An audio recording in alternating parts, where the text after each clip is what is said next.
გაიმართა მორიგი შეხვედრა მედია ორგანიზაციის წარმომადგენლებთან, რომელიც როგორც ყოველთვის განსაკუთრებული აქტიურობითა და ჩართულობით გამოირჩეოდა.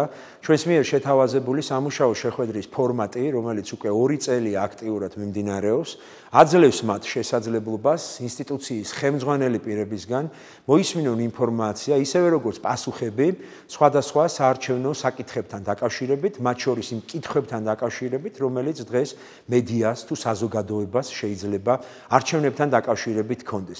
მედიის როლი არის ძალიან მნიშვნელოვანი საარჩევნო პროცესში.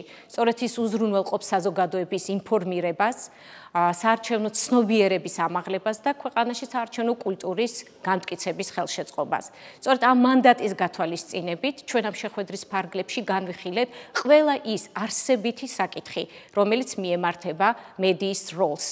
ყურადღება გამახვილდა საერთაშორისო სტანდარტებზე, რაც მოიცავს არჩევნების გაშუქების კომპონენტებს, ფოტო-ვიდეო გადაღების საკითხებს კენჭისყრის დღეს, სწორედ ამომრჩევლის ინტერესიდან გამომდინარე, რათა დაცული იყოს ამომრჩევლის პერსონალური მონაცემები, დაცული იყოს ამომრჩევლის მიერ გაკეთებული არჩევანის ფარულობა.